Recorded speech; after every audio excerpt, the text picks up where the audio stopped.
agenda. Everyone hear me? Yes? Okay.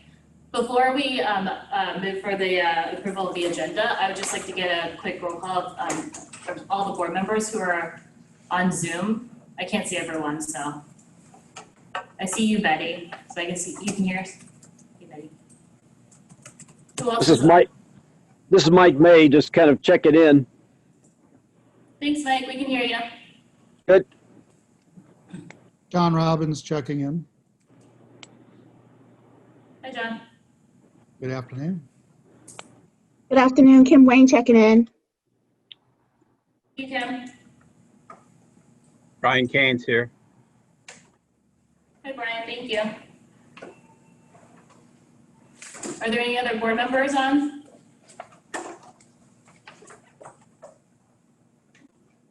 Nope.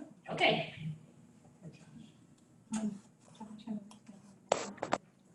Josh, Mike Nether.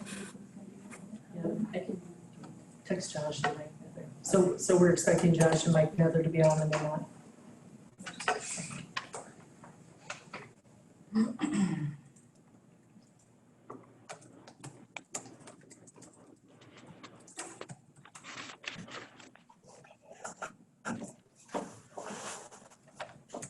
Mike Nedler is a guest. He signed as attendee.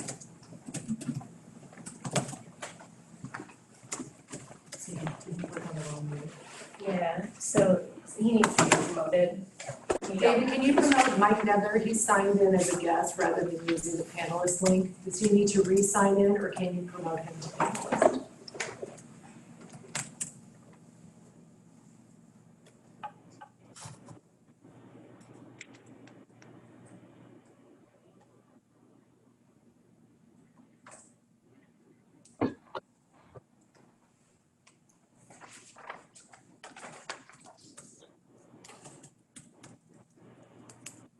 I don't see Josh. There's Josh.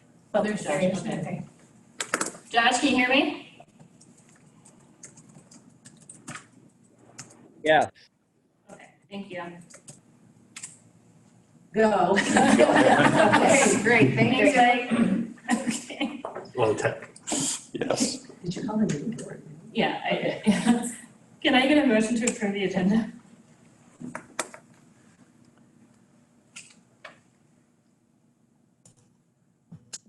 Motion to approve the agenda, so moved.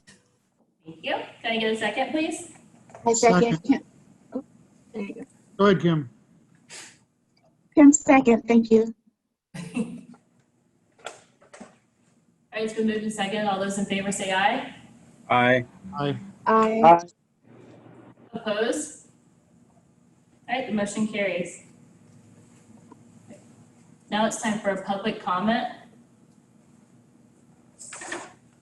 Dave, do we have anyone on the line for public comment? Good afternoon, ladies and gentlemen.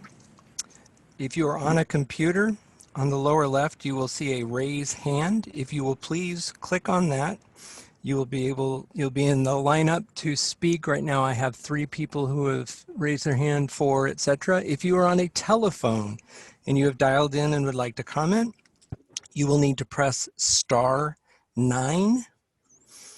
In all cases, when I say your name, if you'll please tell us where you're from, though I'm sure most of you are from the east side there. I'll go ahead and get started with public comment. The first person that I have on the list is Georgia Jecklin. Okay, and just before we get started, I just want to let you all know that we're going to limit your comments to 3 minutes. So if you go over 3 minutes, then I will cut you off. Okay? Hey, Thank you. all righty. Good afternoon. Are you ready for me? Yes. Okay. Good afternoon. My name's Georgia Jecklin. I live at 1931 East 50th Court in Davenport. I've lived most of my life in Davenport. I've taught in the school system, and I also served on the Davenport School Board for 2 terms. My husband and I also have 5 children who all graduated from our school district. I do not personally know our current superintendent, but I've followed the school district's activities with interest. and I have a shared investment with those who are dealing with finding solutions to the complex challenges of a district the size and with the diversity of Davenport, and all while operating during the middle of a pandemic. I want to thank each of you for serving on the State Board of Education. As you discuss the issues before you today, I trust that you will thoughtfully consider the importance of stability, not only for the children of our community, but for the community as a whole. Currently, we are all feeling the effects of living in extremely unstable times. Stress levels are high.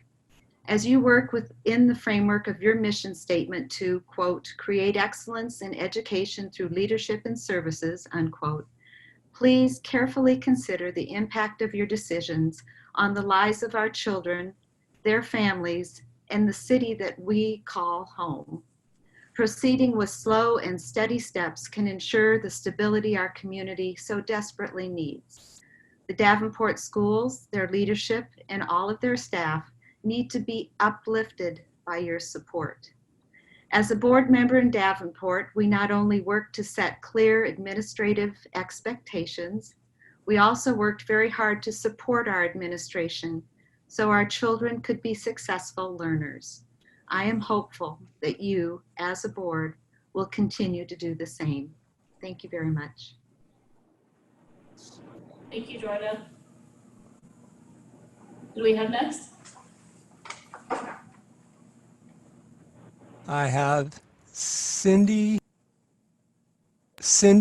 Winkler. Yes, that's correct. Good afternoon.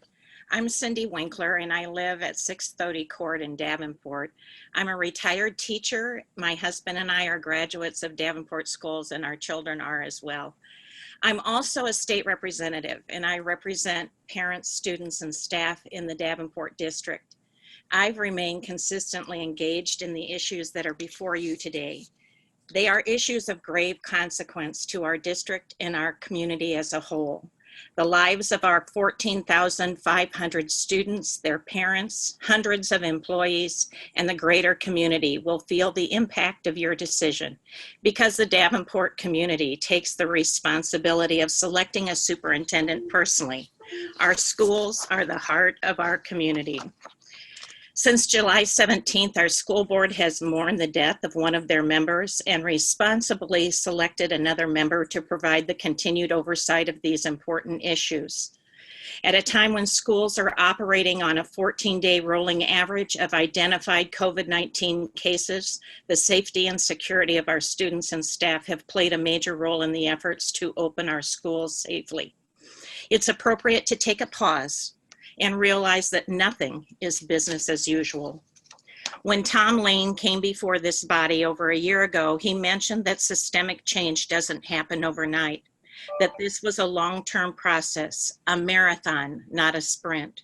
For those of you who have served multiple terms on this board, I know that past actions of both the school board and the superintendent have frustrated you, but this is not the same superintendent nor the same school board. They have inherited these issues. Please understand that this superintendent and school board are committed to do what is expected of them. Your decision today could create more chaos in an already uncertain and ever-changing environment that we are living in today. I urge you to proceed with caution and consider not only the short-term, but the long-term impact of your decision. Thank you for your time. Your Representative Winkler. Who do we have next? We have M. Matson. Thank you. Can you hear me? Yes, sir. Yes, sir. Hello. Good afternoon, everyone. Thank you for your service to our state. My name is Mike Matson. I'm a teacher in the Davenport Community School District. I'm also the mayor of the city of Davenport. I'm here today to respectfully ask the School Board of Education to please consider and possibly refrain from terminating the employment of our Davenport Community School District Superintendent and Chief Financial Officer, as is on your meeting agenda.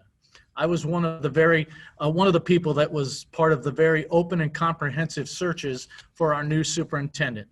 The city of Davenport and the Davenport Community School District's fortunes are, of course, inextricably linked. A healthy city needs a healthy school district and vice versa. We are working well together. I'm a new mayor, been elected in November 2019. Our superintendent and CFO both have only held their positions for a little more than a year and just a few months respectively. The relationship between the city of Davenport and the Davenport School District is a strong one and has been strong for years, yet we, the mayor, the superintendent, and the CFO, are new to our positions. We would respectfully ask for some more time to get to know each other better, work together, and of course, foster our relationship for our students. Removing our superintendent and the CFO at this time will set both the school district and the city of Davenport a little bit back. Since we've been working so hard together, I ask for your patience. As mentioned, I'm not only the mayor of Davenport, I teach in the Davenport Community School District, so I see the issues with the school district from both the inside and out. The Davenport School District has had some rocky times with financial issues and the like. Those issues are being addressed with seriousness and fidelity, and as your mayor, or as a mayor and teacher, I applaud the hard work of the staff in the Davenport Community School District to try and address these issues, especially since our new superintendent and CFO have come on board. I ask that it's not the time to pull them away. We need time to complete the mission, to accomplish the goals, and to turn the corner which our citizens and most importantly, our students depend on. In summary, removing or replacing the superintendent of schools and the CFO in Davenport right now is not the answer. I believe the answer is we ask for your continued guidance, assistance, and support at your level in helping us at our level to do what is necessary for our city and our students. Removing these two individuals means starting over, which puts both the city of Davenport and the Davenport School District at a distinct disadvantage. In summary, we have had progress in communication, which is much improved. We are a better place than a year ago. We're in a better situation. We've made huge improvements in community engagement, and the city and school districts' relationships, communication, and stability are much improved.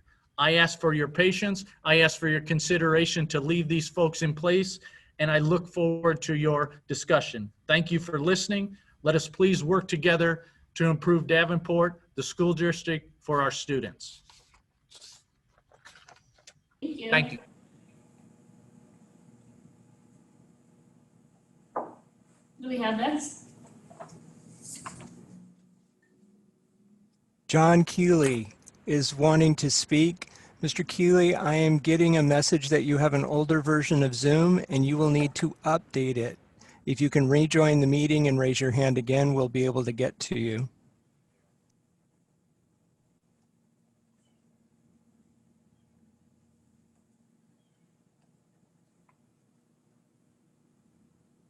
Lori Janke? Lori Yonke. I am a parent in Davenport schools. I live at 2315 Hillendale Road here in Davenport. And I'm just a parent. Unlike the other previous speakers, I have students currently within Davenport schools. One graduated in 2017, but I have 3 within the schools, 2 at 2 separate high schools. One's in a dual enrollment program, and then another that is also receiving additional educational services.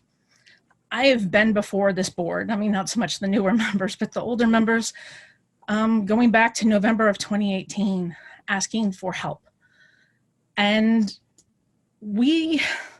I guess my question for the board would be really, how much longer are we going to kick this can down the road? We have 14,000 plus students that are waiting for help, and it's very chaotic right now. And we can talk about the pandemic. That's great. We can talk about it, but the problem isn't the pandemic.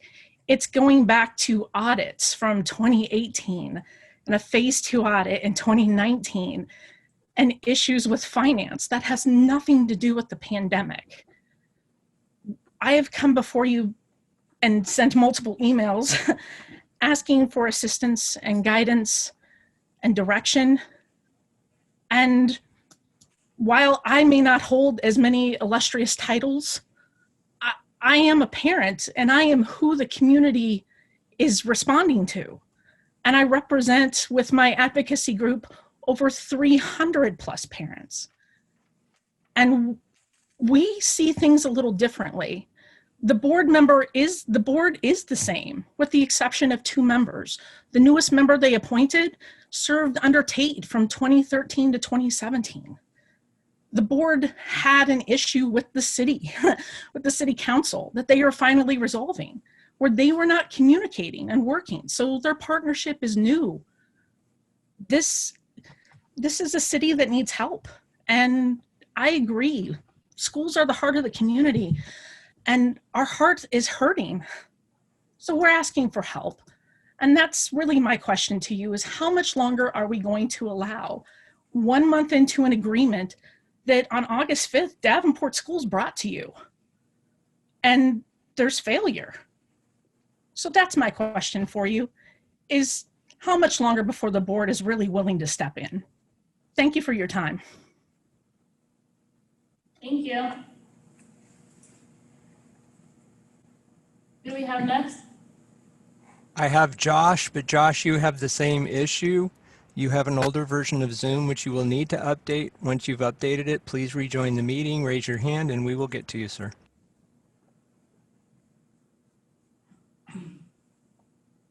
Monica Kurth. Yes. Good afternoon. I'm Monica Kurth. My address is 1933 Marquette, Davenport, Iowa. I also am a representative in the House of Representatives and have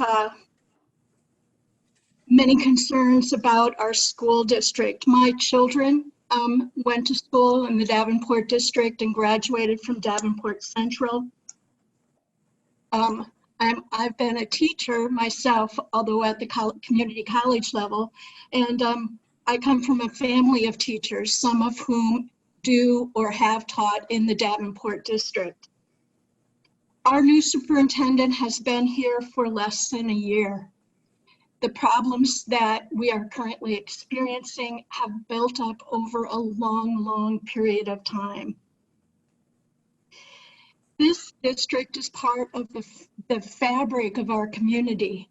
And right now, I've seen teachers and I've talked to teachers who have worked incredibly hard all summer long in preparation for this new semester because of all the changes they're experiencing due to the COVID epidemic. I also know that in spite of that, they are very pleased with our current superintendent and their morale has been higher after having had him here for a year. They are experiencing positive growth in their morale. And right now our students need stability. They don't need another blow to what's been going on. Our community doesn't need a blow. We have made changes, we have made improvements, but time is needed to bring our school district back into compliance. As my colleague Cindy Winkler said, this is a marathon, not a sprint. I would like you please to consider that when you're making your changes or making your recommendations. Time is needed to bring our school district back into compliance. We are working as hard as we can. Thank you very much for your time. Thank you. Who do we have next? John Keeley. Good afternoon. John Keeley from Davenport, Iowa. I am a social studies teacher at Davenport West High. I'm also president of the Davenport Education Association, representing 1,300 professional level teachers and nurses in the Davenport Community School District. I would first like to thank the Iowa State Board of Education through your School Budget Review Committee for voting to forgive over $9 million in overspending by the Davenport Community School District earlier this decade. Our teachers and nurses in Davenport are committed to keeping the district's fiscal house in order and doing our part to operate the school's district within the school district within the financial parameters set by the state.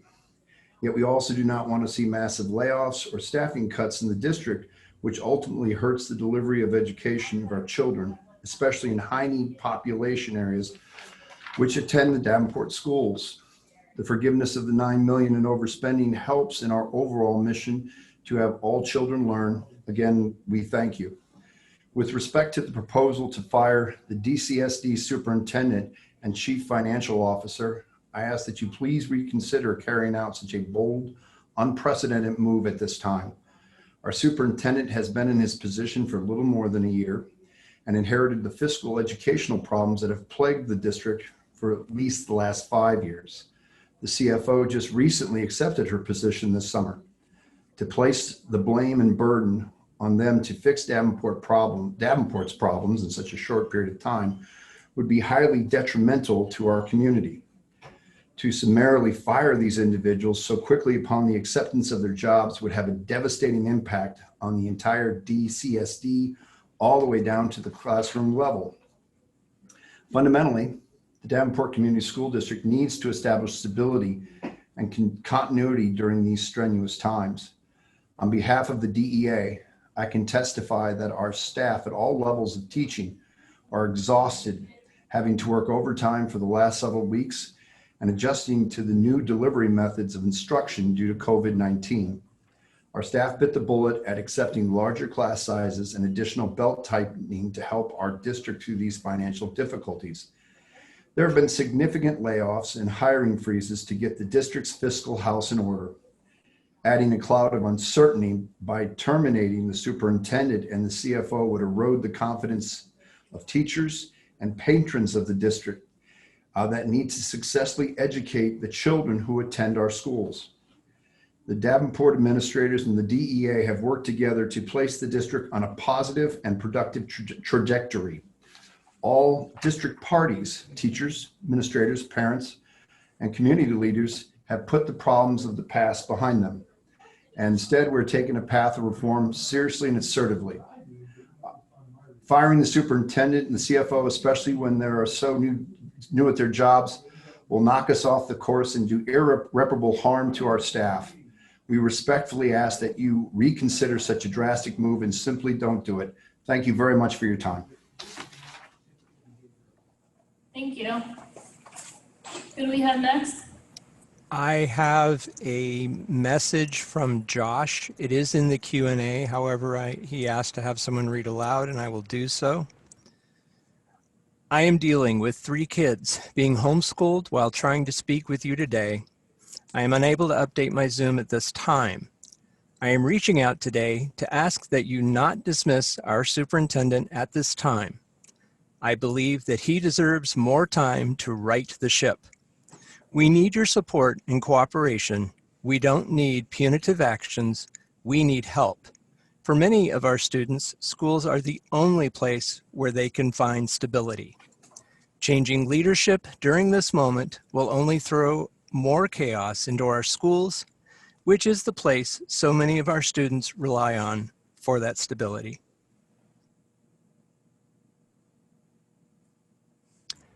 Athena Gilbreth. Hi, my name is Athena Gilbraith. I am a parent in the Davenport Community School District. I live at 2348 McKinley Avenue. I have 2 children currently in the school district, one who graduated last year. Unlike the elected officials who spoke previously, I've been a parent in this district since 2006. I also am a graduate of Davenport Community Schools from 1998. While the rest of the country is standing for equity and justice, we find ourselves here in Davenport contending with disproportionality, as we have seen in the last few years. My children have experienced racism on a level that is unprecedented in a community with as much diversity as we have. While teachers in particular have been vocal activists for equity and justice for decades, the teachers in Davenport Community Schools at this juncture are not, at the deficit to our Black and Brown students. Other speakers have noted that our schools are the heart of our community, and I have to disagree strongly. It's very rare that our elected officials, both state and local, hold up our schools in revere, let alone our students. The role that our representatives play in our children's lives are completely invisible, and therefore I believe as a parent, non-existent. Political sound bites are not helpful to our students, as our students have been waiting nearly their whole lives for equitable education. Our superintendent, while he has only been in position for a short while, has not been very forthcoming with information to parents and staff when it comes to questions and complaints in regards of equitable education. As a matter of fact, he has hired a marketing expert to do all the answering of his questions for him. As a parent in the Davenport Community Schools who have Black children who are constantly dealing with racism on a daily basis while they're at school, I chose to homeschool my son this year, not because of COVID-19, but because of the everyday racism that he faces in schools, and because of the everyday racism that teachers do not correct, and because of the many times I've gotten a hold of the teachers, the principals, and tried to with the superintendent and school district. I'm very active in my children's lives. I spent a total of 11 full days at my son's middle school last year, witnessing these atrocities, and yet nothing was done. Today, my daughter at North High School is being visited by a man who runs a gym here. I don't know what his other role is in the Davenport Community School District, but he did a presentation yesterday in her academic excellence class about not going down the wrong path. His presentation was full of Black kids who had gone down the wrong path here in Davenport. He showed pictures of kids with guns, pictures of kids with drugs, pictures of kids who have died here in Davenport, Black children. The good kids were all white. He is there today, again, doing another presentation. I have her recording this, so that way I have proof of how dysfunctional this speaker and this slideshow actually is. I appreciate very much for listening, and I would actually like to say, go ahead. If we have to fire Dr. K and the CFO, you have my blessing. I think we need to start anew. Thank you. Thank you. Who do we have next? I have no other raised hands. Would you like me to ask again and give instructions? Sure. Hi, ladies and gentlemen. If you would like to ask a question, this is the only time you'll be able to do so. You can use the raise hand feature at the bottom of the Zoom screen if you are on your computer. If you are on a telephone call, you can use *9 to raise your hand and you will be recognized.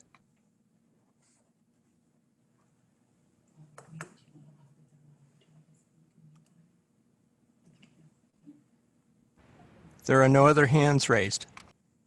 Okay, thank you.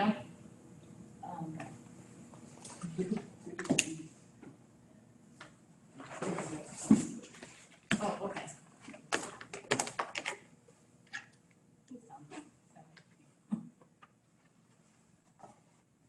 All right, so now about Davenport. Well, do any of you want to make a public comment that are here in person? Would be appropriate to do it now or after your presentation, either way. So the only opportunity for comment would be during public comment or when you are addressed by the board chair. If I may, but I apologize, I doubt this would be a 3 minute. This is probably about a 4 minute. Okay, it's okay. You want to come up here? Right here. Yeah, you can sit right there if you want. Thank you.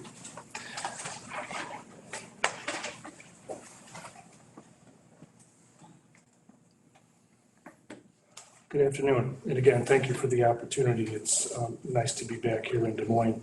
I wanted to take this opportunity to clear up perhaps some of the angst that's associated with our August report, and also provide some poignant examples of progress that may not be evident in the information that you have in front of you. In response to our August submission, the DE laid out clear expectations regarding information required and formatting preferences. Thank you for this information. This is valuable information that clears up questions I had in preparing this very first report. I am confident the new detailed expectations will allow us to better meet your expectations and decision-making needs in the future.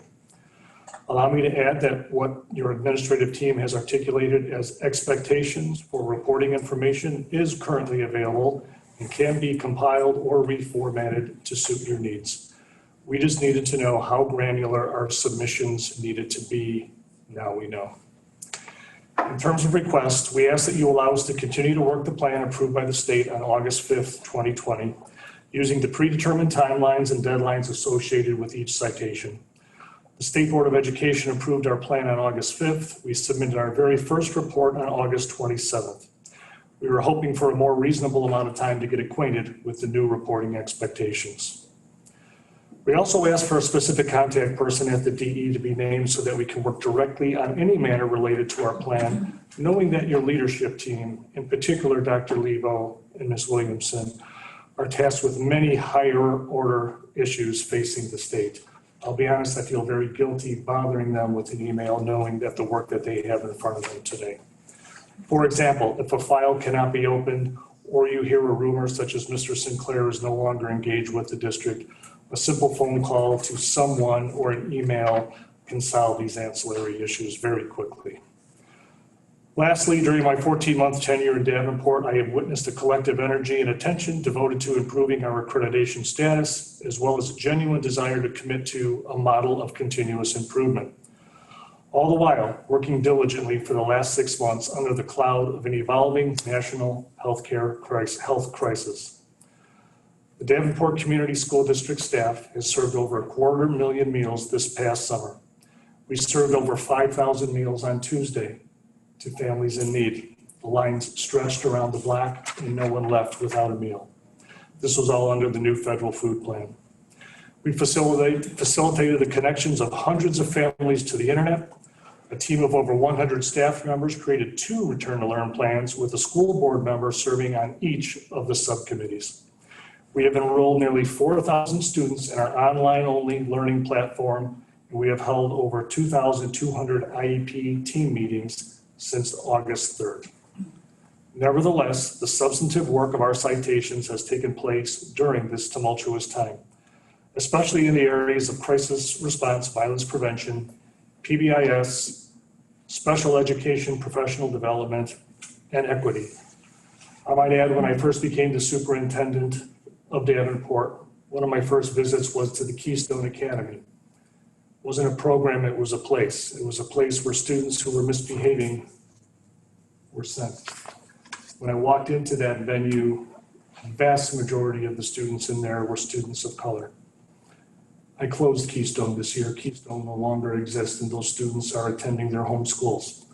We spent 7 months working on transition plans for each and every one of those students that was sent to Keystone. I visited them over the last 3 weeks, and they are thriving in their home environments and in their home schools, no longer subjected to the place that used to be called Keystone. The important work associated with the citations is always on our mind. We are fully cognizant of the familiar challenges we face, as well as the new tribulations that we have been presented over the last 6 months. Everyone in Davenport has their sleeves rolled up. Yes, we are just as weary as our colleagues are across the state.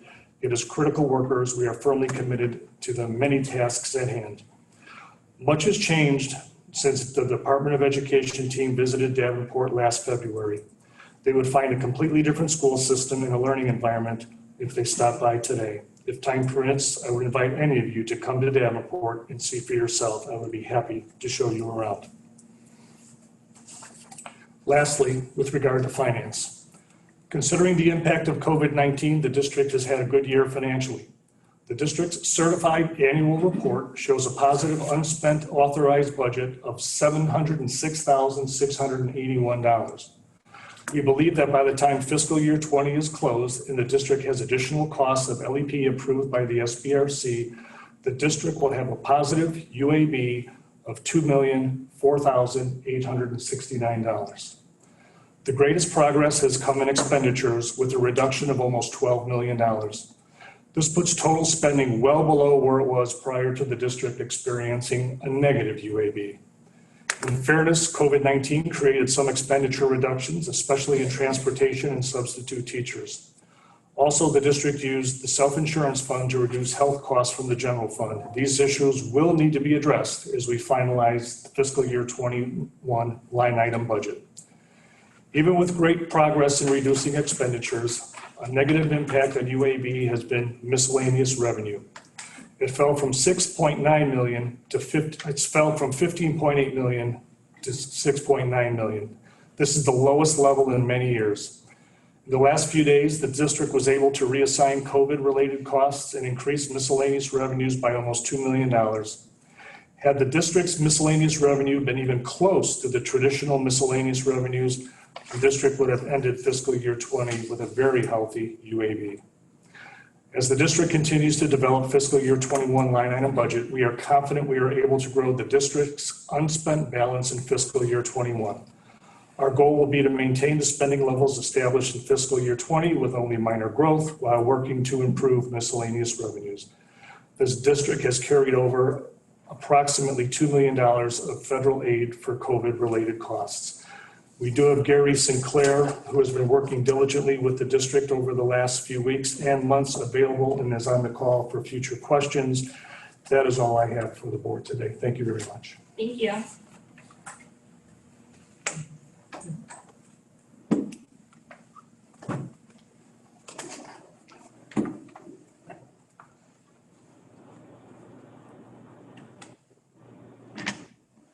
I'm Bruce Potts, President of Davenport School Board. I live at 2813 Fairhaven Road, Davenport. Several things I'd like to point out to the State Board of Education. With the help of Tom Lane, when we did superintendent's evaluation, we developed standards for the superintendent, goals for the superintendent. Almost all of them are tied to the citations and the process that we're undergoing to alleviate those citations. They deal with finance. They deal with academic achievement and disproportionality. They deal with communications. Those are the goals we've established for the superintendent. We've also quasi-adopted them as our own board goals.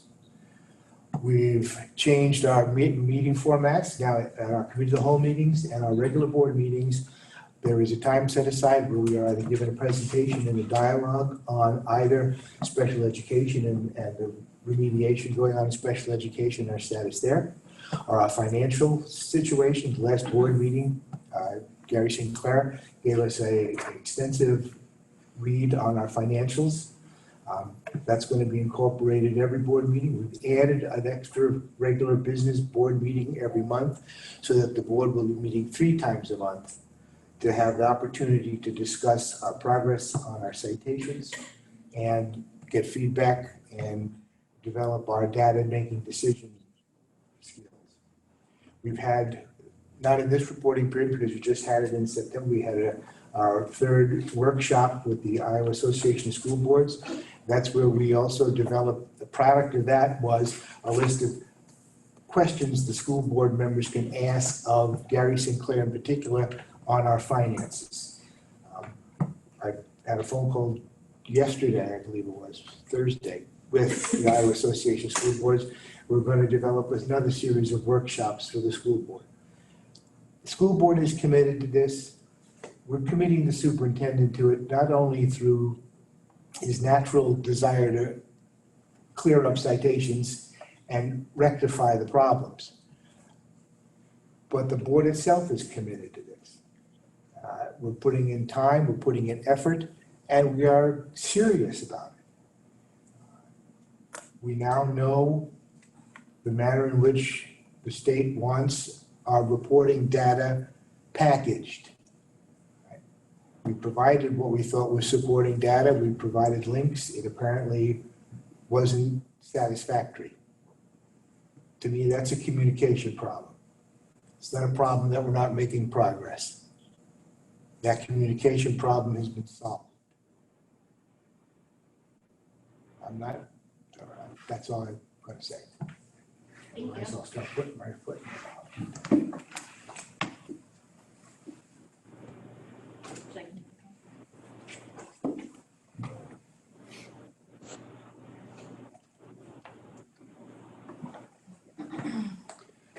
I'm Ken Poshton, 6520 215th Street, Walcott, Iowa.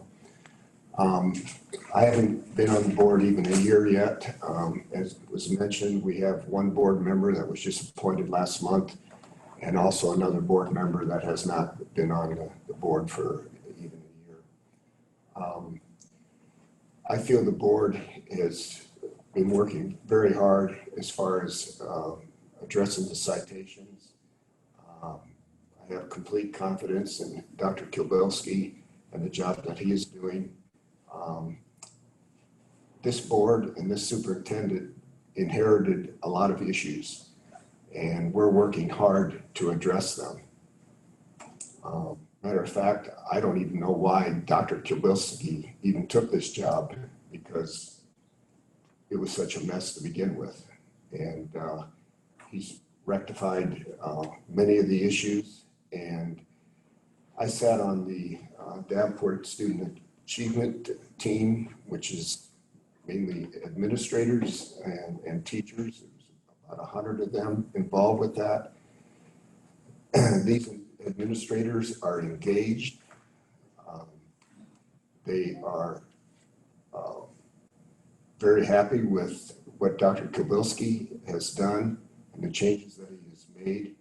And I'm very pleased on where we have progressed. I feel very strongly that our board is 100% behind Dr. Kilbelski, and I feel that we're doing all that we can do. And I do appreciate being able to work with the Iowa Association of School Boards as a new member. I think it's been very helpful to me, and it's been a learning experience. The learning curve is quite steep, and but I feel that we are definitely making progress. Thank you for your time. Thank you.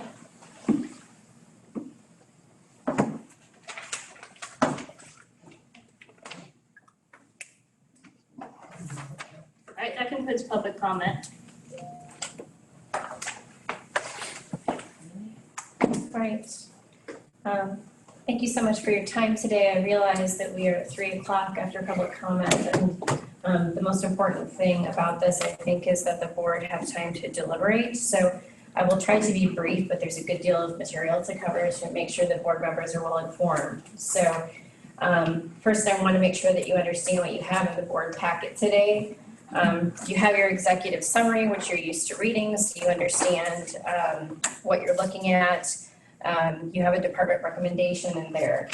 You have something called the Davenport Broad Timeline that looks like this. I will be addressing it later. You have something that says it is the Davenport Action Plan submission for September. It looks a lot like the next thing, so it's going to look like this. And the way you can tell it's the action plan submission for September is it says action plan at the top. You have something called the Davenport, the September Davenport monthly update. It says Davenport August update at the top. The reason is this is the month of September. It is the September board meeting, but they're doing an update a month in arrears. And then you have something called the Davenport September submission DE response. That is the response of the department to what Davenport submitted for this month. You have then 3 reports that look similar, something like this. They are the Davenport Key Financial Measures reports for April, May, and June of 2020. So you know when I start referring to something, what it is we're going to be looking at. So last time the state board met was in August. You had an update from Davenport at that time and an update from us as well. The board voted unanimously to approve Davenport's current corrective action plan at that time, with the stipulation that if Davenport failed to meet any single objective in that action plan, the state board should appoint an expert to complete the action for the district at the district's expense. And your plan at that time was to recommend that during a future state board meeting under the authority of the board for partial takeover of district operations in Iowa Code 25611. Since the August meeting, Davenport's submission for this, for the September meeting, the regular September meeting was due September 8th for the board packet. We received a draft on about a week before it was due, and Dr. Kabilski asked me to review the draft and provide my thoughts on that. I did not have the time to do that, nor was it the agreement of the department and the board that we would be providing any comments on draft documents. We basically said we were giving district full control to run their plan this year. So I asked that the final just be submitted by the end of the day on the 8th. We did get an email from Dr. Kabilski's assistant on the 8th notifying us that the draft that had been submitted the prior week was the final product for this meeting. Our recommendation today is certainly important and something that the board is going to want to take seriously, right? This is the first month that Davenport has had an opportunity to submit their corrective action plan, as was pointed out by a couple of the board members and Dr. Kabilski. Several components of the plan were not filled out, though we did go over both with the board and with the district how to fill that out. And I also spent about an hour and a half with Harry Heiligenthal of Iowa Association of School Boards, helping him understand how to fill the plan out so that he could convey that to Davenport's board, because he was working with them in a workshop. When we received the plan, several components of it were not filled out, and Davenport had failed to meet every objective in the action plan, which I'm going to go over in detail with you. So our recommendation is that the state board exercise its authority to provide temporary oversight and operational authority of the district by appointing a superintendent and a chief financial officer to take over at Davenport School District's expense and to complete the action plan for the district at the district's expense. These individuals would be reporting directly to the State Board of Education. I want to make clear that this doesn't mean anyone's being fired. Hiring and firing is a matter between the local board and the people that they choose to have on contract. So this doesn't mean that the local board needs to fire the people that they currently have on staff.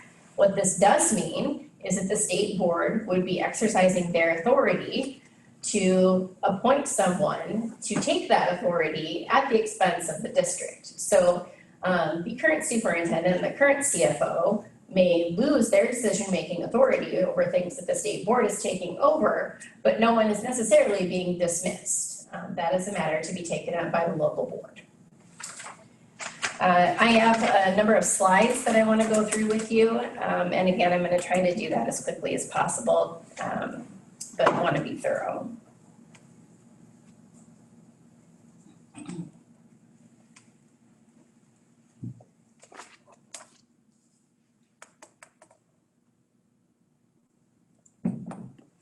Sorry, we're not at the beginning here. There we go. So I'm going to go over a little bit of background here just because we do have new board members. This is a very important decision. It does have important consequences, and I want to make sure everyone is acquainted with the background. I'm going to talk about the current status. I'm going to go through in some detail our response to the submission, and then I'm going to talk about our recommendation. So I have shown this to board members multiple times over the years. Just want to point out that we are at the very tip of state board action here. Using state board authority. So for background on everything that has happened with Davenport, you may refer to this explanation here that you have in your packet. I have this on a slide for you. We have been working with Davenport since fall of 2017 when we engaged in a desk audit that was directed at special education. In particular, looking at their counts of students who had moved from different placements. At the end of January, beginning of February in 2018, we actually went on what in code is referred to as a phase 1 site visit, but it's a site visit that we focused on special education.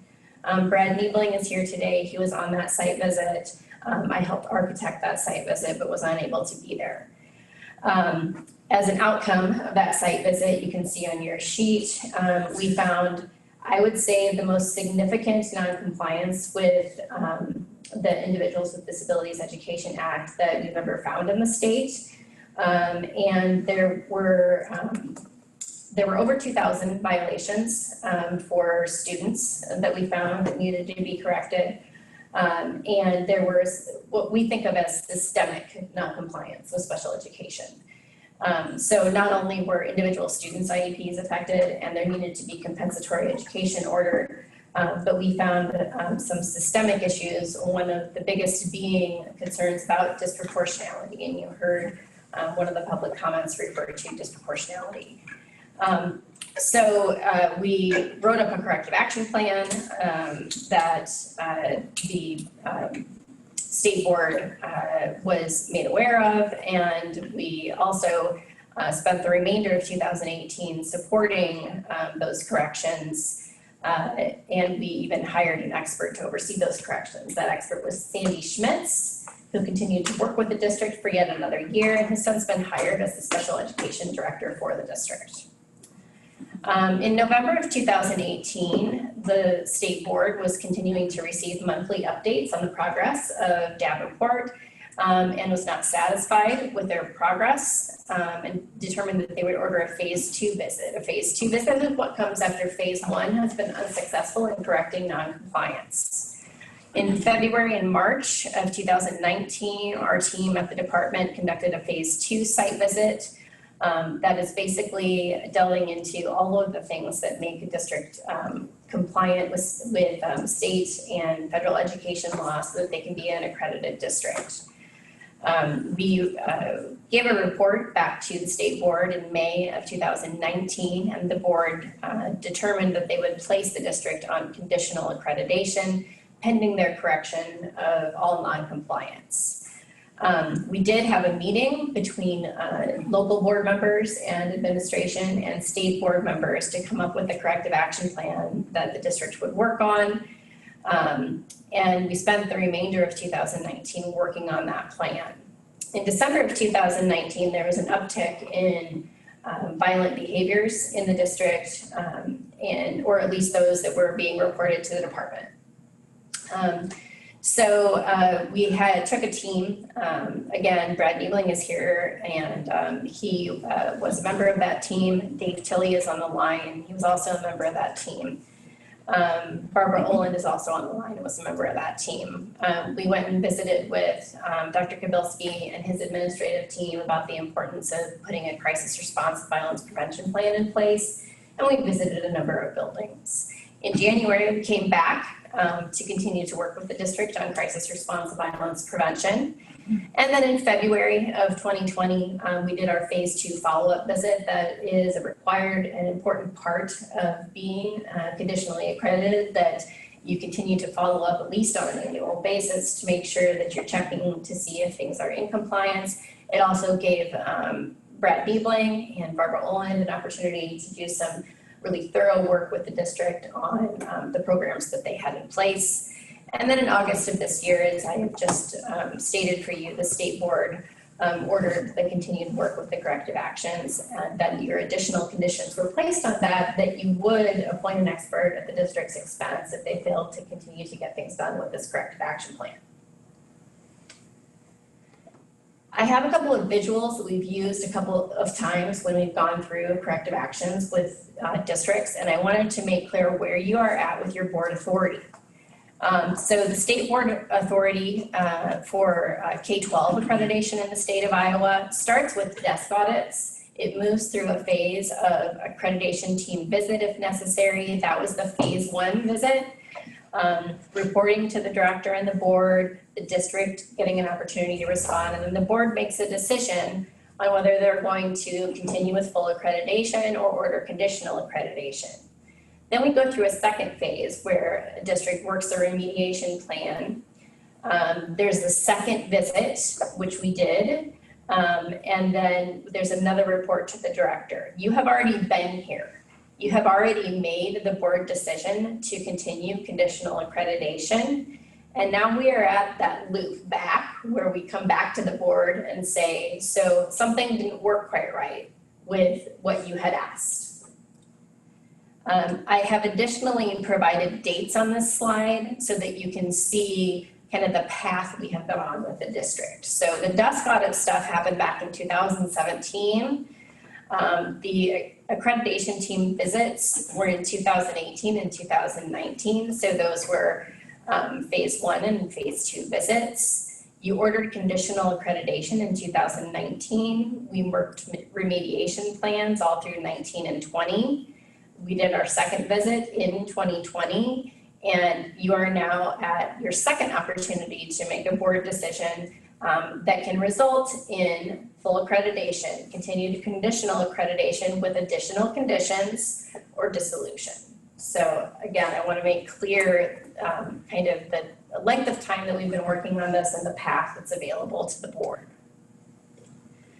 I've quoted here the Iowa Code section that gives you the authority to take over temporary oversight authority or operational authority of a district.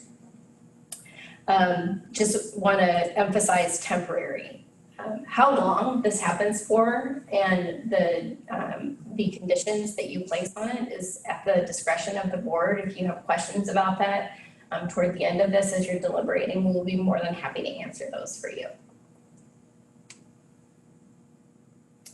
In May, you made the decision to continue this conditional accreditation and modify these supports. And in August, you made that decision to continue the corrective action, and your modified support was to order that there should be an expert appointed at the district's expense. And I just wanted to make sure that those were here again for complete transparency and visibility of going over the timeline.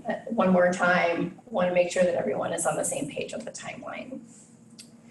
So here I'm going to talk at some length about Davenport's current status. So you're going to want to look at those documents that have been provided to you. So the bulleted list is the documents you're going to need for this conversation. The 3-bullet summary of Davenport's current status is that their submitted report to us we find insufficient, and it contained no data to back up anything that they gave us. They have their financial documentation, while they have come in a much better position than they have been in other years, is still concerning for reasons I'm going to get into. And then I wanted to note that the district also failed to submit their comprehensive school improvement plan. That was due on September 15th. They were given a 2-day extension, and that was not received. That is another thing that was due that simply was not done. And I didn't have a different place to put it other than in the slides. So I'm going to jump now to this format. Can everyone see the spreadsheet on my screen right now? Okay. So you have in your packet the Davenport submitted action plan. If you can refer to the version that says action plan at the top, and I'm going to click on that tab. What you directed the district to do in August was we directed the district to fill out persons responsible for each of these actions. And one of the directions that the board and the department gave the district was that we didn't want to see the superintendent was in charge of all of these things. We needed to have someone who was a contact. When we received it back, it says superintendent, board members, and TBD in the responsible parties. So that's one item that wasn't particularly pleasing to us. It is not a good enough reason to say that you want to take over the superintendency of the district, but it was not what we were looking for either. So wanted to point that out to you. In the August update, this is the DE response that you're looking at. In the version that we received from Davenport, and the version you have in your packet says Davenport August update. The second column says Davenport's current data in this area. It's blank.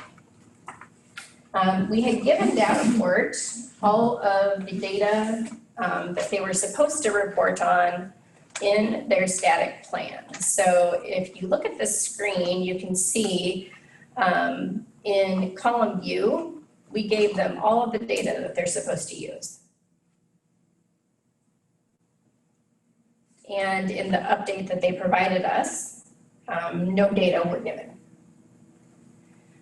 They did fill out the evidence for the status and the notes, and they did rank themselves in the status column. So those were provided, and we were able to go through those really in detail and try to figure out kind of what was going on in the district, and that is what we did. So Brad Niebling, Barbara Oland, and myself went through all of this information. I also provided the fiscal information to Tom Cooley, and we went through all of this information in order to come up with what we labeled as the DE response, and that's where I'm going to focus right now for just a few minutes. So in column C here, you can see that since no data were provided to us, we actually provided you with the best data that we could come up with. There are a couple of spots where we didn't have data to give to you, so we did the best that we could. In column D, what we did is we listed the current evidence that was provided to us by the district in column F. We listed the evidence that we would have expected to see. And then we listed whether we believe that what they provided met the evidence expected. The answer to that question is no in almost all of these cases, except for one where we felt that the evidence somewhat met what we had expected. We thought they had a really nice plan in one of these areas, and that if implemented, it would do some really good things for the district. So I'm not going to go through these line by line because that's why you had them in advance. But what I do want to do is highlight for you a couple of the biggest issues. One is a lack of commitment that we feel we're seeing here. So in spite of the words that are used when we have meetings with the district, we don't feel that Davenport appears to be taking this seriously from top administration. So one example is reports coming in at the last minute and being incomplete or drastically different from the way they came in the month before or a few months before. So things will change or we will see no improvement on agreed upon measures. And we have some examples of those things that we'd be happy to provide. Another thing that's a big issue here is if you look in evidence for the status or the notes column, Davenport has a laundry list of programs that they use in literacy, in math, and in social, emotional, and behavioral health. Brad Niebling and Barbara Oland have done a ton of work with Davenport administration, working through all of those. They tend to address identified problems by layering interventions on top of interventions and not taking anything away so that you can have lots of links to things that are happening. And we are not in any way saying that nothing is happening in that district. Lots of things are happening. But the room for best practices to get out front and to really focus on something is difficult, and it is hard to see how something that is a best practice or an evidence-based practice is actually implemented with fidelity and you see the positive impact on growth for students. In fact, their board meetings almost never focus on student data. I can recall one time in the board minutes for the last year that student data has been brought up. There is a lack of database decision-making that happens in the district, and you can see that if you look at the board minutes and the links in, for the things that are happening provided here. So data generally not used to inform decisions and related actions. Having a dashboard is not the same as using the data to drive priorities and focus for the district. And data are generally not used to prioritize what the district is going to do. Certainly not in a whole district way. Leadership seems to struggle to develop and lead implementation and monitor a coordinated action plan across the district. This is the third action plan that we have written for the district. The past two we have provided the updates on, and we have essentially written And this is the first opportunity the district has had to submit their own update of the action plan. And a good part of it wasn't actually even filled out. And then as far as social emotional behavioral health goes, the foundation of PBIS, which the district purports to be implementing, is crisis response and violence prevention. And that is something that we have had difficulty getting the district to actually prioritize and implement. I want to take this opportunity to also respond to a few things that the district brought up during public comment, because I think they're important for the board to understand. As far as having Tom Lane facilitate the evaluation for the superintendent and having some good goals for him, I think that's fantastic. I think in reality, the superintendent should have been evaluated 2 times last year based on his contract. He was evaluated once, and he was evaluated toward even after the end of the fiscal year, so late.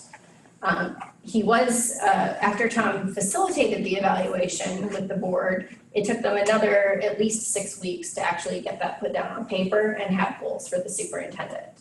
So that is not a standard or an evaluation practice that anyone should aspire to. I understand the asking for more time to get these things done. We have been doing this for 3 years.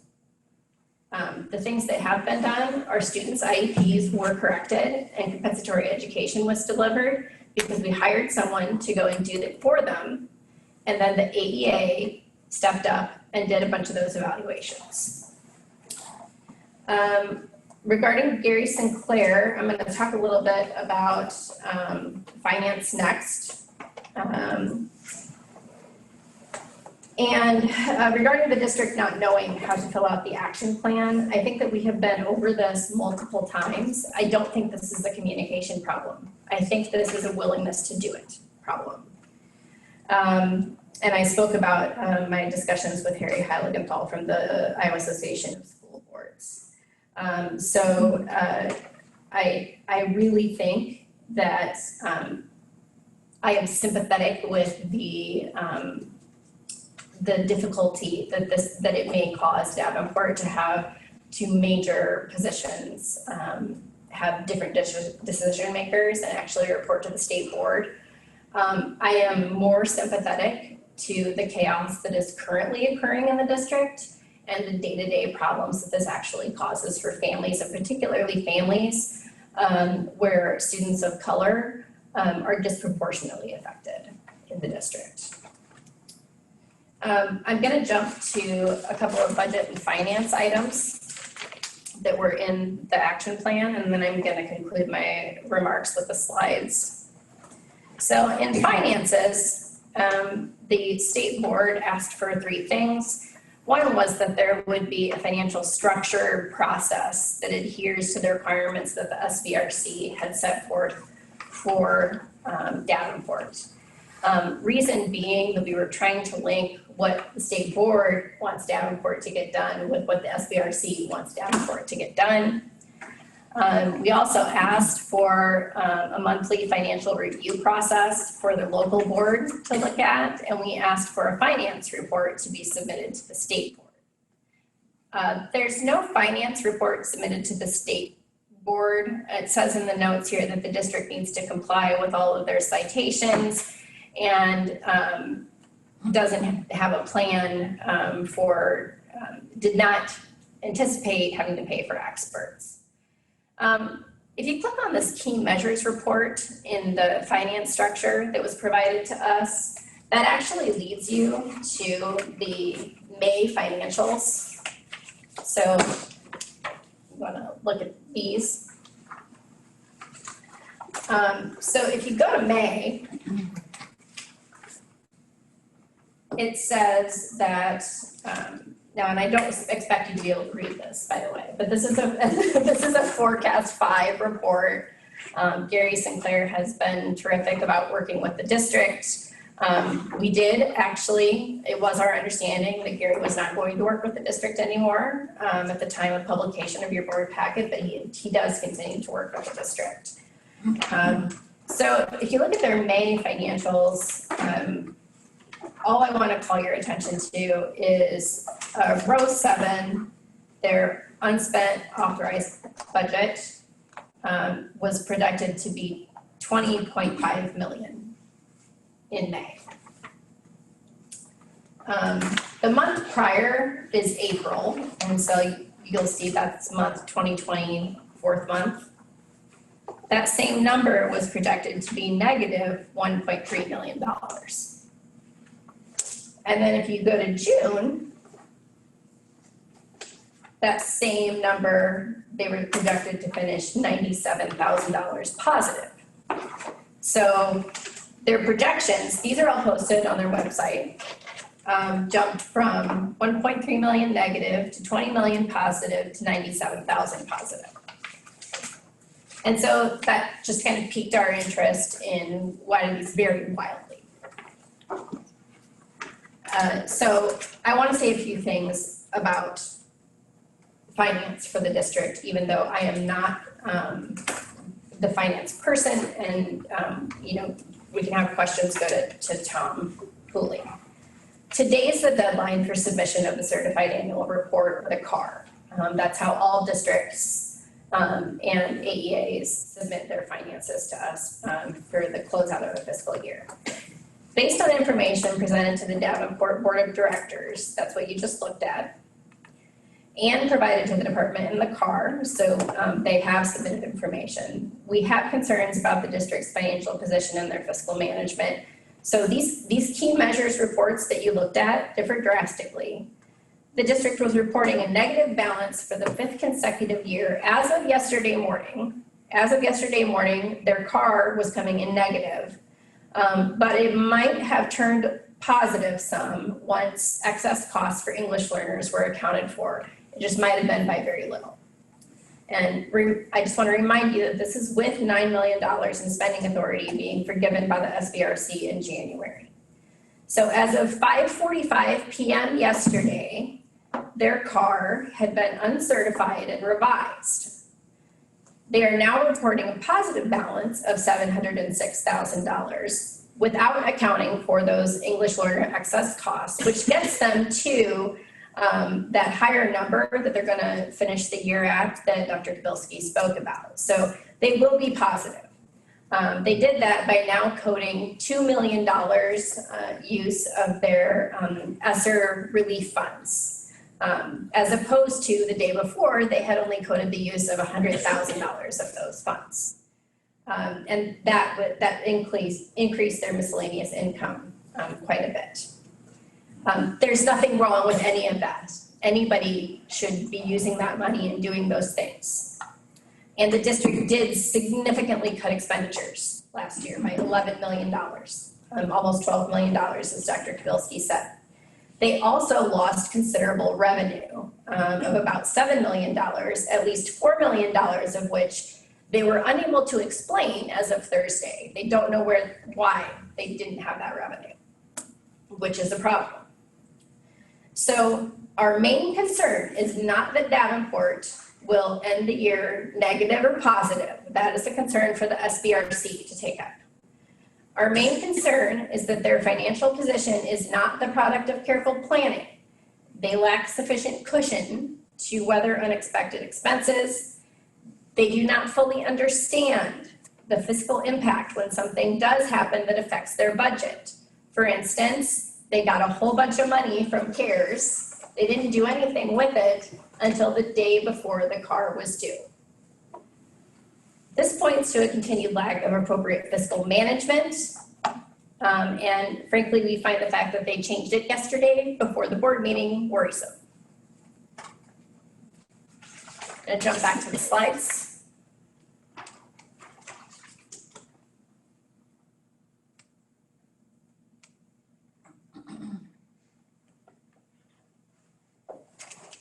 So again, here's our recommendation.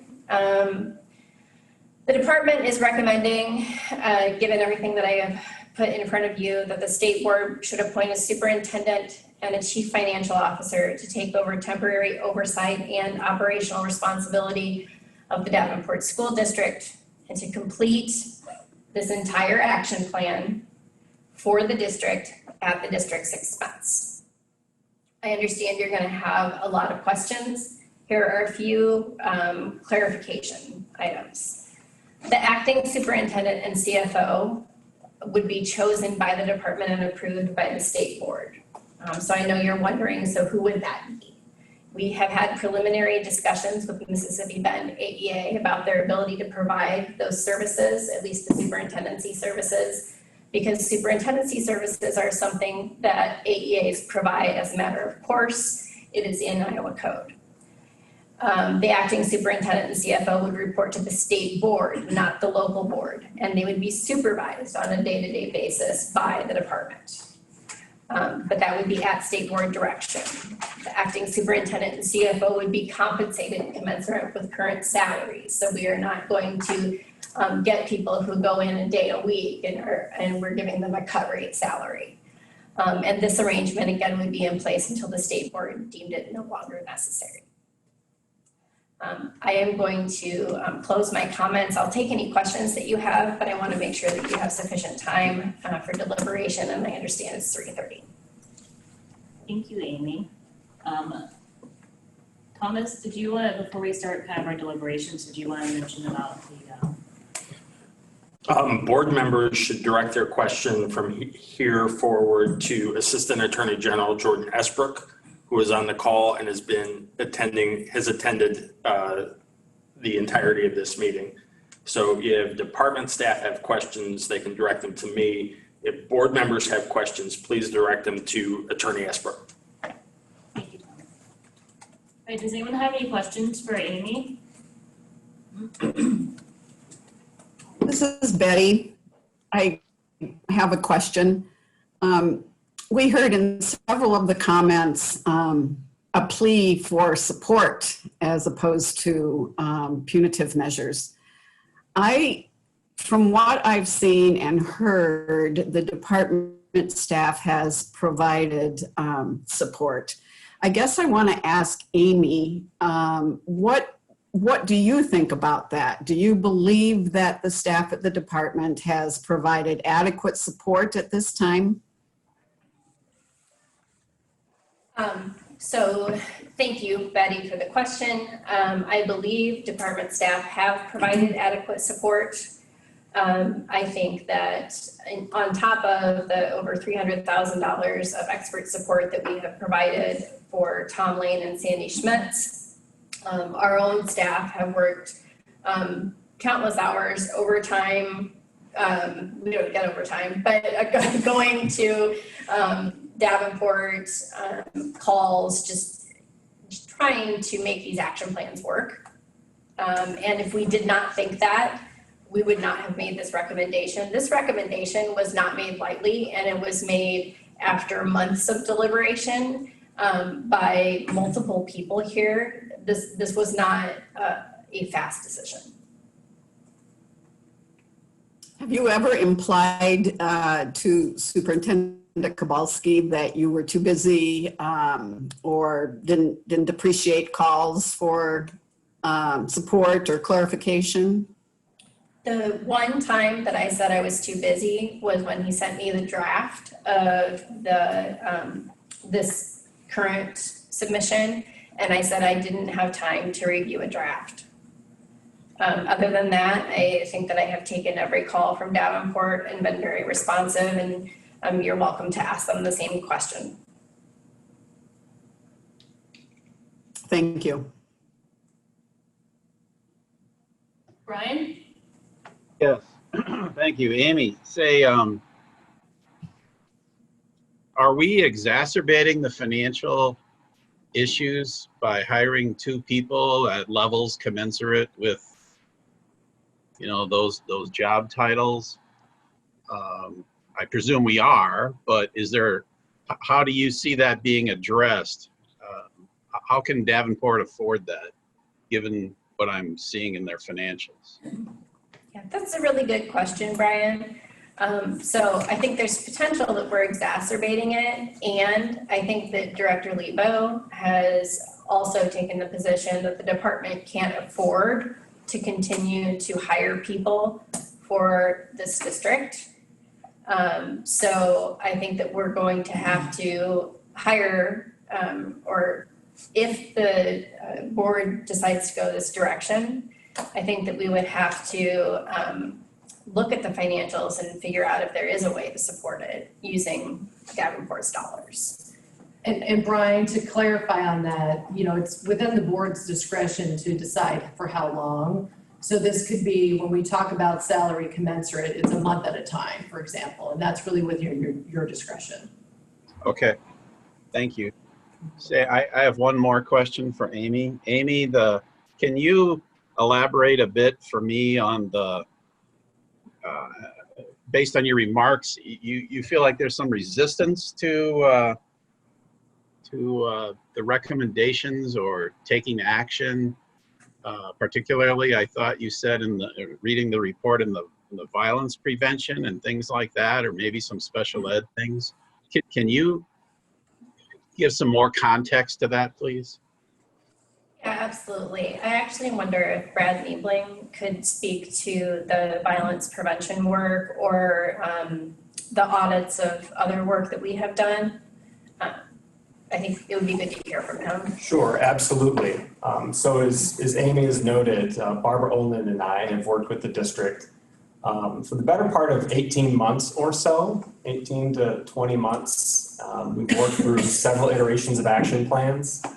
And one of the points in particular that's probably a good representative example of what Amy was talking about is when we got together actually in this very room, November 2019, to discuss the recent uptick at that time in violence in some of Davenport schools.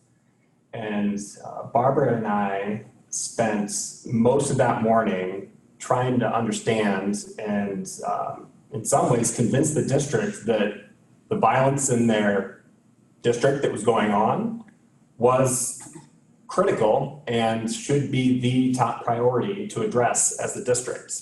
And we didn't get very far in that convincing at that time. We got a lot of pushback from the members of that team. And as a result, we were supposed to finish a plan to address the crisis response and violence prevention work in Davenport at that time. And the department, in particular, Amy, Barbara, and I had to put together the skeleton of that plan because the district was not producing it. And when we asked them to start populating some of it for that day, they came with a list of programs and activities, but not a plan for how to address it. And we left that day with 3 of the 12 actions drafted. So it's one example, but it's one of several where we've seen resistance from the districts to move forward and prioritize the addressing of violence that we've seen in their schools. Anything more recent on that, please? So last month, Brian, Yes. that presentation that was given to you was supposed to be a product of the violence prevention. And I believe that we gave you our response last month about what we thought of the work that have been done since. Got it. Have that. Thank you. Oh, sorry, John. Go ahead, John. Yes, a question for Amy with the action plan and what the board approved as far as the Davenport School District meeting the goals of the plan. Did we specify that those goals are to be met on an ongoing monthly basis? I'm a little bit confused there if we were expecting all goals to be met at this time. Can somebody add some clarification for me? Yeah, thanks. We did not. There's actually a timeline built in there that specifies what progress is supposed to be made. I think the difficulty for us is that no sufficient evidence was provided. So I think we would have been happy if they had rated themselves like just not done on something and been open with that in the evidence and said, you know, we haven't done that yet. And we would have said, great, so what other supports do you need? What they did do in some cases was, for instance, for evidence, put in things they did last year or the year before, and then rate themselves a 3 for mostly done. So which led us to believe that this isn't really being taken seriously, if that makes sense. And you can see those in the copy that you have. Just a follow-up question with finance, so I'm make sure I understood you clearly, is that you think that the district will be in the positive when the CAR report finally gets finalized, but your overall concern is that there may not be an understanding of how funds are accounted for or spent. One of my questions going in was, why was there such a huge drop in miscellaneous revenue, and I still haven't gotten an idea of why that occurred. And if that is the case, then obviously working with Gary Sinclair would certainly help that. But just to reiterate, your concern is that they may not fully understand how the ins and outs of Iowa finance works. I think that's correct. I have a question from Mike Medler. He's texting me questions. Does this recommendation extend and lengthen the time before these corrections can be accomplished? So if I'm assuming, Mike, what you're asking is that, so if we take the time to find someone else, and then, so are we just kind of adding on the timeline? Yeah, that's a very good question. I think that the AEA stands ready to begin helping immediately. So I don't believe that is extended. And I believe that if the AEA is amenable, they could also hold the contract for a CFO. And so I think this could actually happen pretty immediately. So I would recommend, though, that the board not say, and this is effective immediately. I would recommend about, like a week's transition. Yeah, okay. And then he has a second question. If we reject this recommendation, how will the department proceed? That's an excellent question. If you reject this recommendation, then the district will need to come to next month's meeting, which would be in November, with their update on progress. And we would hope that it would be significantly better than this one. And we will give you our response to that as well. Amy, this is Betty again. Just remind me or help clarify what we as a board did in, was it July, when we presented this new plan format and it was agreed to? Was that in July or August? That was in August when it was agreed to, yes.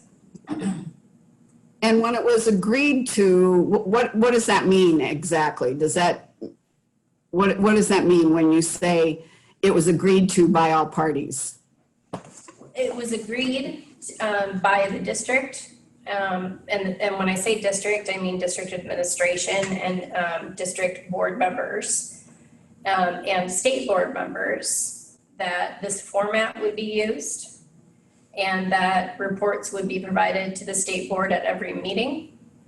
And the state board would hold the district accountable by appointing an expert to do for them anything that they fail to implement. Okay, thank you. I was just curious because it seemed like a couple of comments referred to the fact that they didn't understand what was to be reported. Yes, I thought we made that pretty clear, but I'm not sure what wasn't understood when they agreed to this. And just as a reminder too, prior to that meeting, we did have a separate meeting with a couple of the board members and a few of our board members when we first discussed this plan before it was presented to the full board, and it was agreed upon at that time as well. That was in July, so maybe she's. Yeah, that was the meeting that was in July, Betty. Yes, Correct. okay, yeah, thank you for that. I have a general question. I remember in the timeline, we gave there was a number of resources that was contracted out to support the district. And I might have missed it, but were there comments from a third party, so from the state board and from different contractors that help support the district? Are there any comments from them on their assessment of their progress or lack of progress? So we currently don't have anyone on contract. We did the prior 2 years, so we would not have anybody contracted with us to serve Davenport that would be reporting back. I think they made reference, for example, to Tom Lane that had helped previously and to Sandy Schmitz, but they're not currently on contract to report back to us any information from Davenport. I mean, like we used the Iowa's school board to help the school board, but we didn't give any extra support. I thought that the leadership, the superintendent and his staff had support. We didn't give them any additional support. I thought we did. Right. We're not doing that anymore, Kim. Right. As of June 30th, those contracts ended. Okay, so okay, thank you. That helps me understand when the support stopped. Okay. This is Mike May. Just a question. Can you hear me okay? Yes.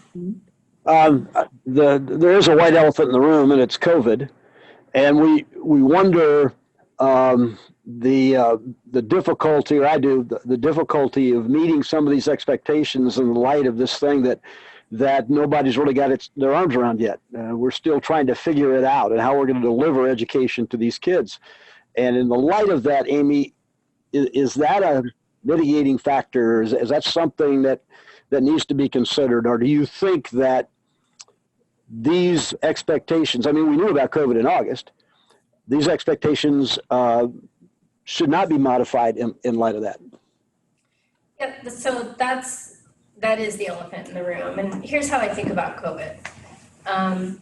It's a mitigating factor in multiple ways. And the way it might mitigate for the district is they could have a harder time meeting some deadlines. It might have budgetary implications.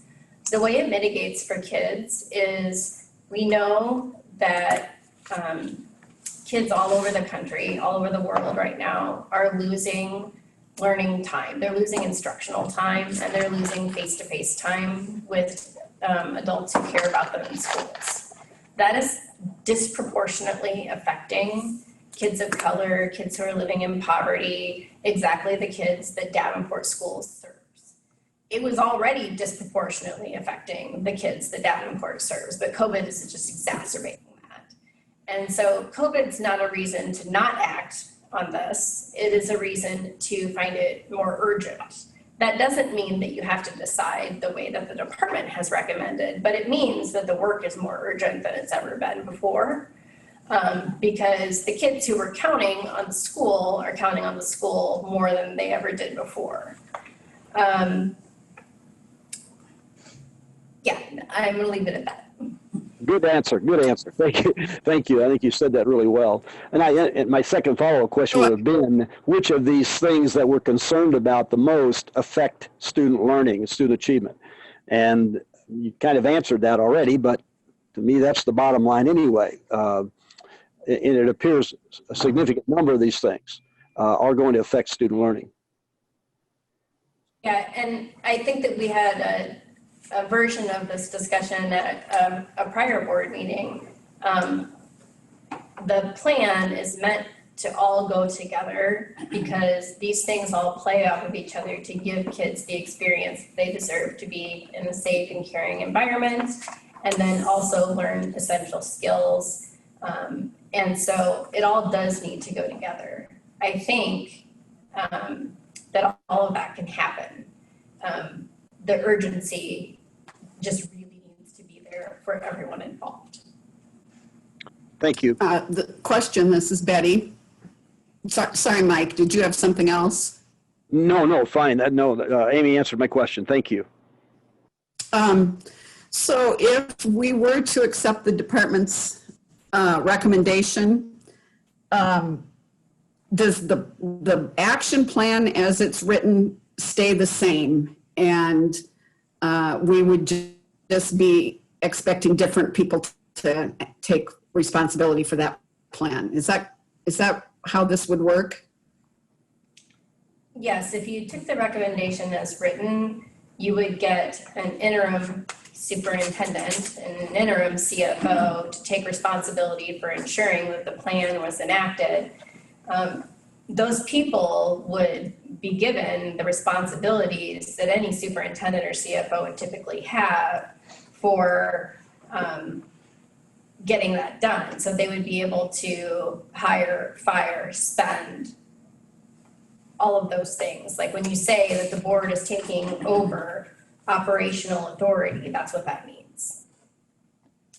Yeah, and How so long would that last? How long would that, may I just ask how long that would last then, as a follow-up to Betty's question? That's up to you. You can say it will last for a month and we'll check in. You can say it will last for 6 months and we'll check in. You can say it will last until this plan is finished. I might recommend a period of time and a check-in, because until the plan is finished might be a very long time. Mm-hmm. Betty, do you have a follow-up? I'd want to see substantial movement on the plan, I think. What's the relationship between the current superintendent and CFO, and if an interim are appointed, how does that authority work? I presume that if we appoint those positions, those persons have priority, but how do they work together? That's a great question, Brian. So if an interim superintendent is appointed and the state board has taken over that operational authority, then that person accepts all of the duties of a superintendent. That doesn't mean that the current superintendent is fired. It means that for a temporary time that the board has designated, that person's acting superintendent. Now, the local board may decide that they want the current superintendent to do something different. That's up to them. Or the current superintendent can stay on and be helpful. But the acting superintendent that you have appointed becomes effectively superintendent for the time period you have designated. Same thing for the CFO. So Amy, given your experience, and maybe Ann, you could chime in on this, because I don't have experience in this kind of an activity, but do you have any idea in your mind about an anticipated timeline here to get back on track, if you will? Are we talking a month, 3 months, 6 months? I mean, do we have any feel for this at all? Do we have any hope for this? How about that? Well, so hope, yeah, absolutely, because this plan is still exactly the things that need to be done to help Davenport be successful, and it has been since it was written. And as you look at the things that need to be done, if you think about the timeline, there's a few of the things that can be done relatively quickly, but most of them are the kind of things you can't make a dent in unless you've got a whole school year. You know, so as I see this, we could do nothing and just have the continuing plan. I think Betty asked about that. Or we could accept the recommendation and in whole or in part and have it for a period of time and we get updated on it. Or is there anything else we could do? Yes, you can accept this recommendation. You can choose some other form of taking over oversight or operational authority. You could go deeper. You could say, we'd actually like to take over more of central office or something like that.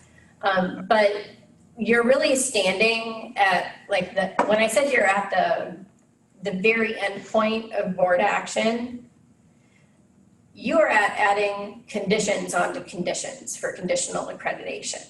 Right. That's the step before dissolution of a district. So what we're trying to do here is find a solution that keeps us from dissolution, because dissolution doesn't affect one district. It affects a lot of districts, because other districts then get part of a district that they did not ask for. And the people who were part of that district didn't ask for that either. John? I'm just trying to think how this could work strategically in the short term and also in the long term.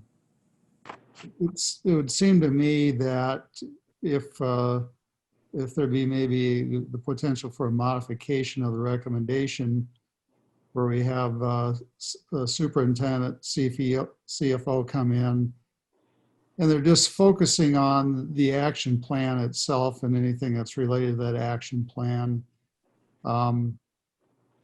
Keeping the current superintendent in place, basically there's more to being a superintendent than just implementing this action plan.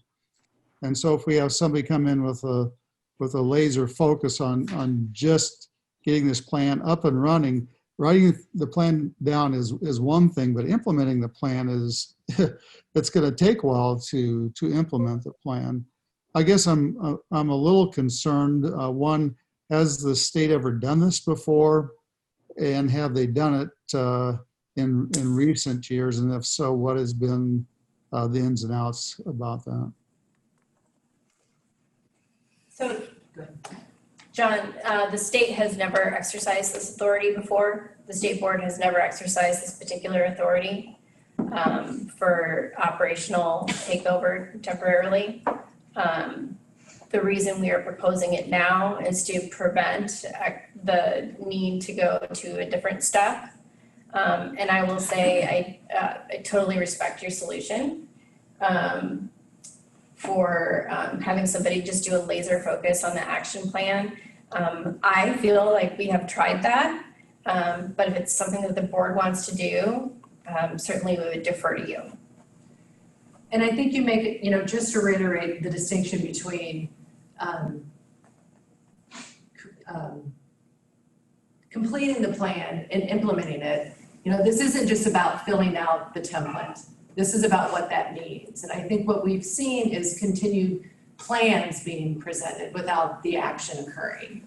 So no, the form was not even filled out correctly. The greater concern is then what is happening to what's supposed to be implemented in the district. And I think you make a really good point, John. It's hard to separate the two. Right now, we're trying to get either one of them in place. And so again, I think it's really the discretion of the board because it has not been done before. But the longer that it gets delayed, we continue to see further delays in implementation and the impact that has on the students that they serve. This is Josh. I just want to comment here, no questions. Basically, I had done some research in March 15th of 2015. The former superintendent had announced that he was going to go ahead and basically just use the spending authority however he wanted to, transfer money in however you wanted to. This isn't COVID. I mean, this has been going on for a long time. There's two things here that's really concerning to me. One is that we have a lot of conversations going on right now about equity, justice, things of that nature. And we know that there are kids in the Davenport school system that are being treated disproportionately. We know that they have probably not got the education they should have received. We know that a disproportionate amount of African-American males were put into special ed classrooms without IEPs. I mean, there's been a lot of things going on here that are just very troublesome to me. The second part of this is the financials. So I think we need to look at this as a big picture. So, I come from a community of Riceville, Iowa, a population like 900. That little community keeps hanging on. They keep holding their school district together. They keep doing their reports. They file their paperwork. They spend within their means. They're doing everything that they need to do to keep that school viable. And so, I was disappointed in the SBRC when they gave a free pass and forgave the debt. That was very disappointing to me because I worry about the precedents that we're setting. And so, SBRC went ahead, they gave that forgiveness. Now we sit today and if, we give a free pass, what are we sending as a message to other school districts? Everybody else is doing their work and they're doing their due diligence and they're doing everything they're supposed to.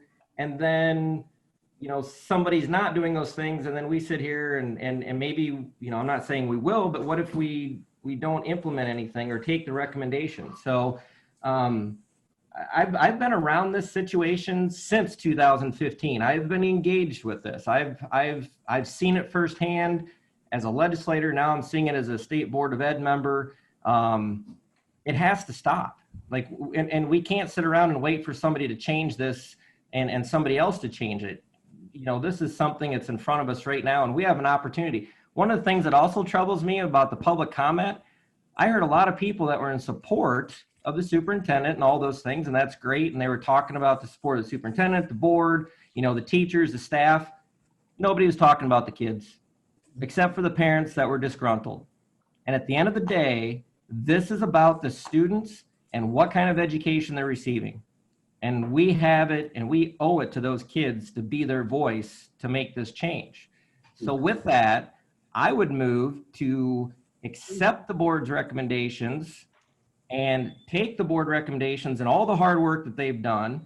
And I would move that we accept the recommendations to implement a new CFO, a new superintendent, and I would say that the Department of Ed, Mississippi Bend AEA, and the Davenport school districts work on a time frame of when that transition will occur. I second. Been moved and seconded. Is there any additional discussion or any questions? Oh, okay. I guess I just would echo everything that Josh said, or a lot of what Josh said. I think we talk about how does this affect them financially and how is this going to affect the administration and how is this going to prolong things and, how does COVID play in, but never did any of us ask about the students until Josh brought that up. And I think that is at the crux of this. We've heard for years from parents. Today's the first day we heard from community members. So I'm in full support and I call the question. Can I ask one more question? Sorry, Mike texted me. Is that okay? Okay, sorry. So Mike Nether wants to know that if we reject this recommendation and improvement has not occurred by the next board meeting, could we reconsider this recommendation again in November?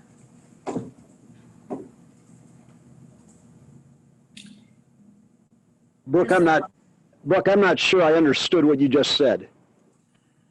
So Mike Nedler asked if we decide not to, if we vote, I guess, against this, and then if they failed to take the corrective action, could we reconsider this again in the next board meeting? So if the plan that they submitted was, if they failed to fill out the appropriate things in the plan, or if we thought that they didn't make significant progress, then would this be something we could take up at the next board meeting? The simple answer. And my question is, how many more board meetings are we going to do? We've been doing this since at least 2017, and we can delay it another month, and then we can delay it another month. And in the meantime, there are kids that are not receiving what they should be receiving. I think Betty called the question. I think we need to vote on that, and then we need to vote on the resolution or the motion. I have one more question. Approving the board's recommendation, does that come with a time frame with that, or is that just until the board decides those services are no longer needed? We didn't put a time frame on it. I think Josh mentioned as follow-up to his motion that the DE and the AA would work on the timeline, establishing the timeline as part of that first action.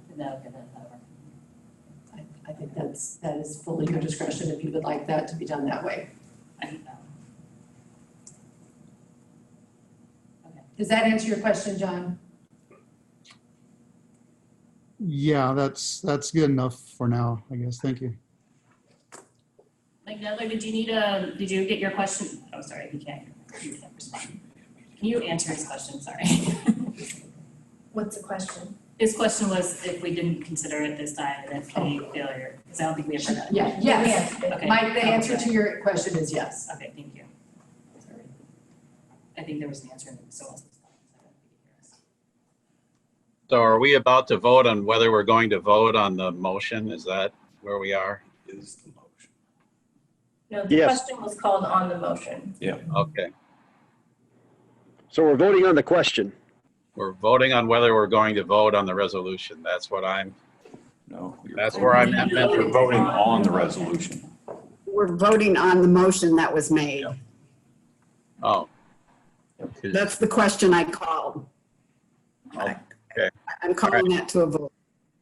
You might All right. want to iterate it back. Did you get it? You want the Did I motion? do that wrong according to parliamentary procedure? I think usually when you vote on you raise the question, you have to vote on whether you want to. That's what I'm trying to understand. I think he's right. We're trying to terminate the discussion. So we're voting on that first, right? Well, that's what the question means to me. I'm just trying to clarify before I vote yes or no on whatever comes up. You need to vote on calling the question. Parliamentarian? I'm sorry I confused that issue. I intended to end the discussion and call the vote, I guess. I'm gonna get a response. But I misstated. I think you can do that, Betty. I just think we have to vote on that. That's all. We're ending our discussion by voting on that. Then we vote on the resolution. But if that's not the case, I just need to know.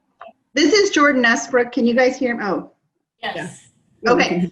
I think you can just vote on the motion on the table, which was to accept the recommendation of the department. Okay, thank you. All Yep. Okay, thank you. right. So we're gonna go ahead and vote on the motion on the table. It's debate. All right, we're gonna do a roll call vote, everybody.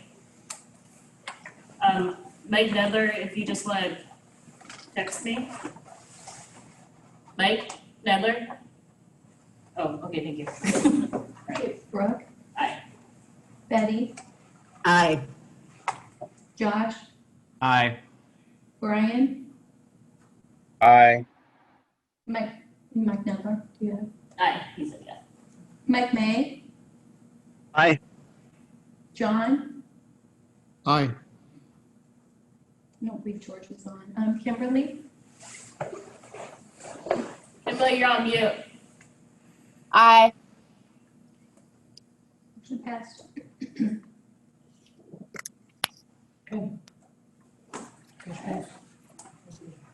Thank you, everyone. All right, no more business? All right, the meeting's adjourned. Thank you, everyone.